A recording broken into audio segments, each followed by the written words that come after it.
They thought taking her rifle would humiliate her, strip her of authority, force her to step back and fall silent. But they didn't know what she really trained for, and they sure as hell didn't expect what would happen next, because they took away her rifle, then she dropped 5 men in 52 seconds. It started with a whisper, a smirk. Then the paperwork came down: no rifle, reassigned post, non-combat duty.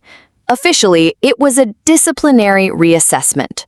Unofficially, a punishment for calling out what she saw.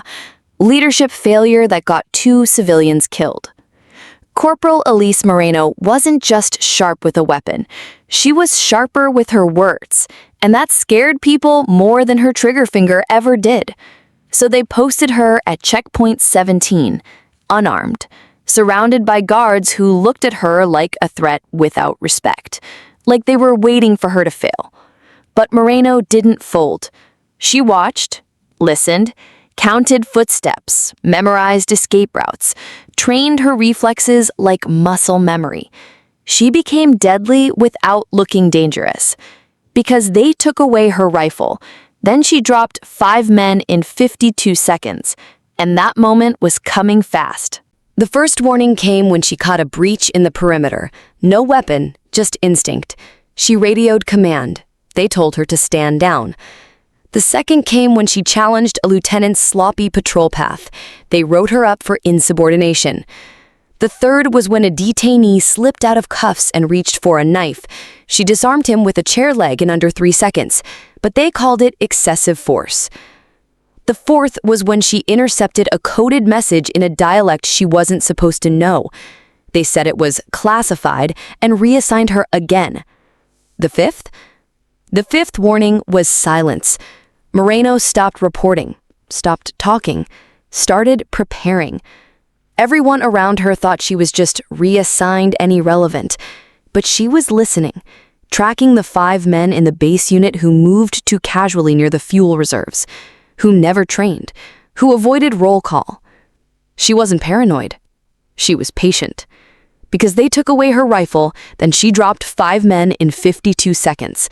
And in her head, she had already choreographed every second.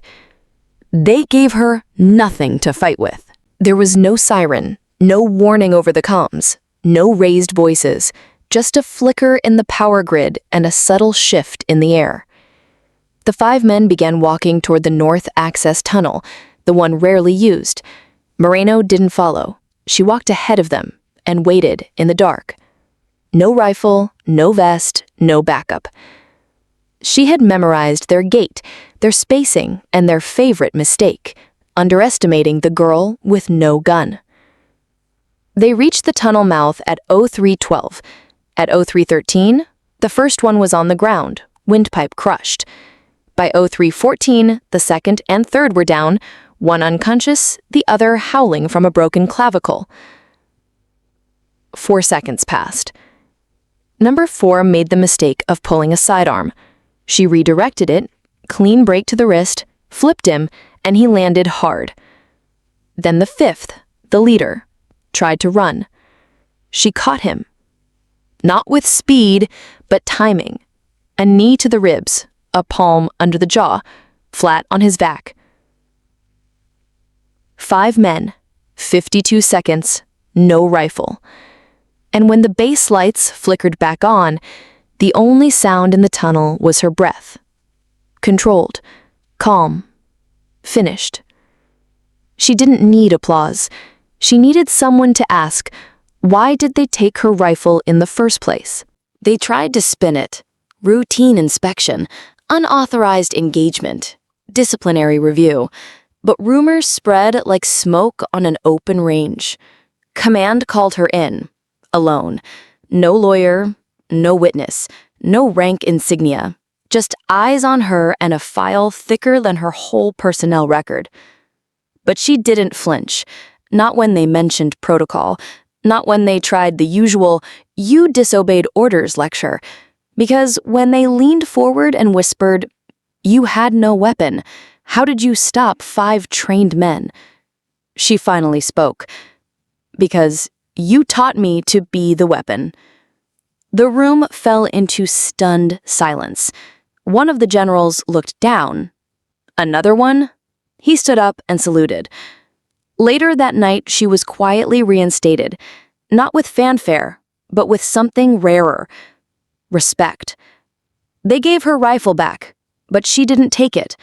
She walked out with nothing but the same calm stare she entered with, because they finally understood. They took away her rifle. Then she dropped 5 men in 52 seconds. And no one would ever forget it.